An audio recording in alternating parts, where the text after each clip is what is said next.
வாழ்றான். இன்னொரு ஆப்ஷன், 4வது ஆப்ஷன் சொல்லட்டுமா? குர்ஆன் சொல்றதை கேளுங்க. அவ் யுன்ஃபௌ மினல் அருள், அல்லது இவர்கள் நாடு கடத்தப்பட வேண்டும். இந்த ஊர்ல வாழக்கூடாது, எங்க கார்வாராந்திரத்தில் கொண்டு போய் அவரை நாடு கடத்திட்டு. அவ் யுன்ஃபௌ மினல் அருள், அந்தமான் தீவு ஒரு காலத்தில் குற்றவாளிகளுடைய நாடு கடத்தப்படுகிற ஒரு தீவாக இருந்திருக்கிறது. இன்றும் அந்த இடங்கள்லாம் இருக்குன்னு சொல்லுவாங்க. நாடு கடத்தப்பட வேண்டும்.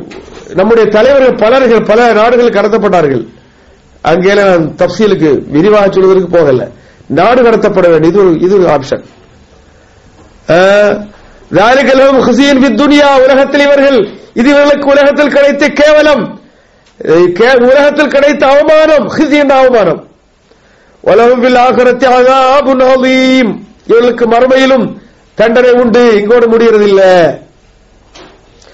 குற்றவியல் சட்டங்களை இஸ்லாமிய மார்க்கத்தில் நிறைய குற்றவியல் சட்டங்களுக்கு இங்கே தண்டிக்கப்பட்டால் ஆகிரத்தில் தண்டனை இல்லை என்பது. ஆனால் தீவிரவாதம் நீங்களாக ஒருவன் களவாங்குகிறான், கைமுறிக்கப்படுகிறான், அவன் திருட்டை விட்டு அவன் திரிந்து விட்டான், திருட்டு குற்றத்துக்கு அவன் போறதில்லை. இப்ப இந்த திருட்டு குற்றத்திற்கு கைமுறிக்கப்பட்டதற்காக அவன் பனிஷ் பண்ணப்பட்ட ஆகிரத்தில் அவனுக்கு தண்டனை இல்லை. ஏனைய குற்றவியல் சட்டங்கள் அப்படித்தான் இருக்கிறது. இந்த பயங்கரவாதத்தினுடைய குற்றவியல் தண்டனை இருக்கிறது. இது இம்மையோடு நின்று விடுவதில் ஆகிரத்தில் இவர்களுக்கு உண்டு. இவர்களுக்கு உலகத்தில் இவர்களுக்கு தண்டனை கிடைக்காவிட்டாலும் ஆகிரத்து தண்டிக்கப்படுவார்கள். இவ்வளவு குரூரத்தரமான கொடூரமான ஒரு பனிஷ்மெண்டை இந்த தீவிரவாதிக்கு அறிமுகப்படுத்துகிற ஒரு மார்க்கம் தீவிரவாதத்தை சப்போர்ட் பண்ணுமா? அதை ஆதரிக்குமா? சமாதானத்தை குலைக்கிற ஏதாவது ஒரு வழிகளில் இந்த மார்க்கத்துடைய அங்கத்தில் செல்ல முடியுமா? நினைச்சு பாருங்க. நம்மீது இந்த குற்றங்களை சுமத்துவது அவதூறு இல்லையா? நிச்சயமாக அவதூறு தான். இந்த அப்பாவிகள் மீது இவர்களுக்கு என்ன தெரியறதில்லை, எஜுகேஷன் இல்ல. இந்த முஸ்லிம் சமுதாயம் அப்பாவிகள், படிப்பறிவு மிக குறைந்த நிலையில் நம்முடைய தமிழ்நாட்டில் உள்ள பெரும்பான்மையினர், அரசியல் செல்வாக்கும் குறைந்திருக்கிறது, பொருளாதாரத்தை எல்லாவற்றை விட பின்தங்கியவர்களாக இருக்கிறாங்க நம்முடைய நாட்டு மக்கள். இவர்கள் மீது இந்த பயங்கரவாத குற்றச்சாட்டுகளை சுமத்தினால் எவ்வளவு கரெக்டா இருக்க முடியும்? முற்றிலும் தவறான குற்றச்சாட்டுகள். இது உங்கள் முஸ்லிம்கள் மீது சுமத்தப்பட்ட குற்றச்சாட்டு. உண்மையிலே அது குற்றச்சாட்டு அல்ல. இந்த மார்க்கத்துடைய வளர்ச்சியை குறைப்பதற்காக இது தீவிரவாதத்துடைய மார்க்கம், இது தீவிரவாதிகளுடைய மார்க்கம். 4 பொண்ணு கட்டிக்கிட்டு 40 பிள்ளைகளை பெற்றுக்கிட்டு வாழக்கூடிய ஒரு மார்க்கம் என்று சொல்வதெல்லாம் முற்றிலும் தவறு. புள்ளி நம்ம கால்குலேஷன் பாத்தீங்கன்னா முஸ்லிம் சமுதாயம் இந்தியாவில் மற்ற சமுதாய மக்களை விட இந்த பாலிகாமி இருக்குது, அதாவது அல்லது இந்த பலதார மனத்தில் மிக குறைந்த எண்ணிக்கையில் தான் முஸ்லிம்கள், 100% கூட இல்லை. பலதார மனம் முஸ்லிம் அல்லாத இடத்துல கூடுதலாக இருக்கிறது. முஸ்லிம்களிடத்தில் 1% கூட பலதார மனம் இல்லை. ஆக நாள் முன்னாடி கட்டுறதுன்னு சொல்றதெல்லாம் முற்றிலும் தவறான குற்றச்சாட்டுகள். அப்படியெல்லாம் இல்ல. இந்த மார்க்கத்தினுடைய அழகை மின்னுகின்ற முகத்தில் மின்னுகிற ஜொலிக்கிற அழகிய குப்சூரத்தான முகத்தில் சேற்றை வாரி பூசுகிற வேலைகள் தான் இஸ்லாத்தின் மீதும் முஸ்லிம்கள் மீதும் இந்த தீவிரவாத பழியை சுமத்துவது. இன்றைக்கு சூசைட் அட்டாக் பண்றவங்க நிறைய பேர் யாருன்னு பாருங்க. சூசைட் அட்டாக்னா தற்கொலைப்படை தாக்குதல்.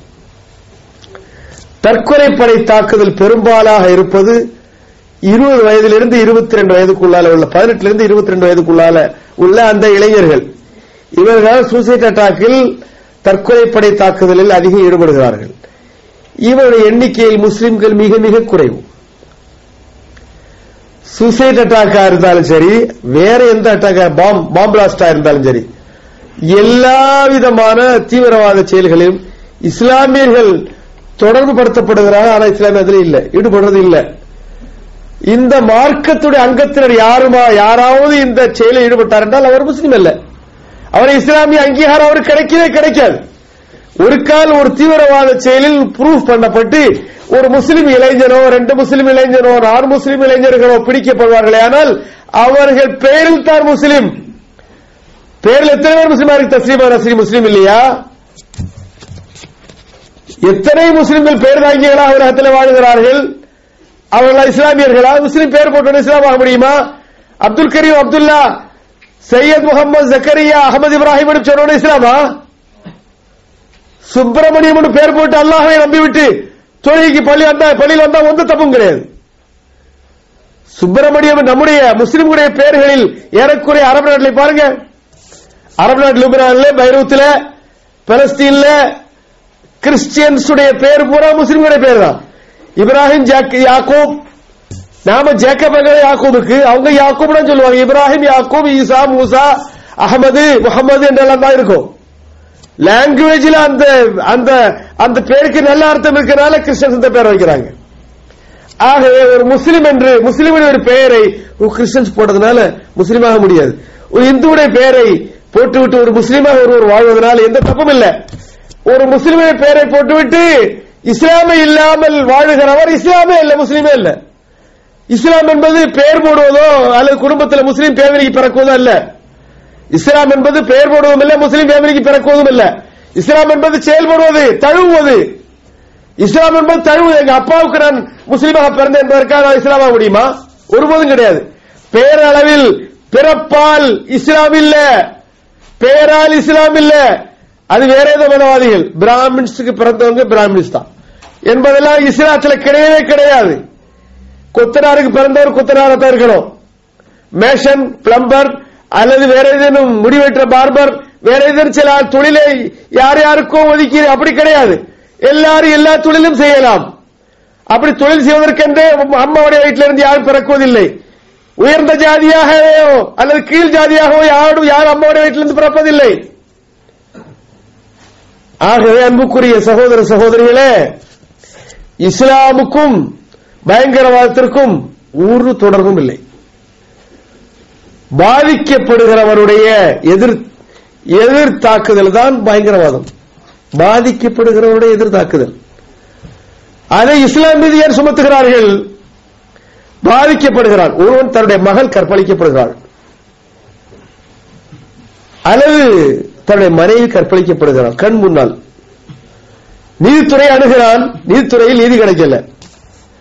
நீதித்துறை அணுகிறான், இந்த குற்றம் நிரூபிக்கப்படுகின்ற எவிடன்ஸ்களை சமர்ப்பித்தான், ஆயினும் நீதி கிடைக்கல. இவன் பாதிக்கப்பட்டவனாக கருதப்படுகிறான். இவன் என்ன பண்றான்? பயங்கரவாதத்தில் ஈடுபடுகிறான். பயங்கரவாதம் பெறுகிறது. ஆகவே பயங்கரவாதம் என்பது நீதி மறுக்கப்பட்ட, அநீதி இழைக்கப்பட்ட, கொடுமை இழைக்கப்பட்டவனுடைய எதிர்த்தாக்குதல் என்பதை புரியணும். இது ஒரு மதவாதிகளுடைய செயல்பாடா? எந்த மதத்திலேயாவது ஒரு தீவிரவாதத்தை ஆதரிக்கிற ஒரு வார்த்தை இருக்கிறதா? இல்லவே இல்லை, உண்மையிலே இல்லை. இந்து மதத்திலையும் இல்லை, கிறிஸ்தவ மதத்திலையும் இல்லை, சீக்கிய மதத்திலையும் இல்லை, புத்த மதத்திலையும் இல்லை, இஸ்லாமில அறவே கிடையாது. எல்லா மதங்களையும் விட இஸ்லாமிய மார்க்கம் தீவிரவாதத்தை எதிர்க்க, அந்த பாத்தீங்களா, இந்த குரூரத்தனமான தண்டனைகளை, சட்டம் ஒழுங்கை சீர்குலைக்கிற, ஆயுதமேந்தி அச்சுறுத்துகிற ஒருத்தருக்கு அறிமுகப்படுத்துகிறது. இந்த சட்டத்தை இந்தியாவுடைய அரசியல் சாசன சட்டத்தில் சேர்க்க வேண்டும். உலக நாடுகளுடைய அரசியல் சாசன சட்டத்தில் சேர்க்க வேண்டும். கான்ஸ்டிடியூஷன்ல என்றால் இது இரும்பு கரங்கன்று ஒடுக்குவோம், எங்களுடைய வெப்பன்ஸ் எல்லாம் ஈராக்குக்கும் ஆப்கானிஸ்தானுக்கும் அனுப்பி பயங்கரவாதிகளை ஒழிப்போம் என்பதெல்லாம் ஒழிக்கிற வழிகளே அல்ல. அதனால் பயங்கரவாதம் ஒழியவும் இல்லை, ஒழிக்க அப்பாவிகள் தான் பாதிக்கப்பட்டார்கள். இப்ப பாருங்க, அல்லாஹ் குர்ஆன்ல சொன்ன குரூரத்தனமான கொடூரமான ஒரு சட்டம் பயங்கரவாதத்தை செய்ய தூண்டுமா? அதனுடைய நம்பிக்கை உறுப்பினரிடத்தில். நாம எல்லாம் முஸ்லிம்கள், குர்ஆன் நம்புறவங்க. இந்த வசனம் சூரத்துல் மாயிதால 5வது அத்தியாயத்தில் 33வது அத்தியாய வசனத்தில் இருக்குது. இது நம்பிய நம்மில் யாராவது செய்ய முடியுமா? சரி, ஒருத்தர் செய்யறாரே, சமுதாயத்தை சேர்ந்த ஒருத்தர், அவருடைய பேர் அடிபடுது, அவர் சமுதாயத்தை சேர்ந்தவர் அல்ல என்பதை புரிய வேண்டும்.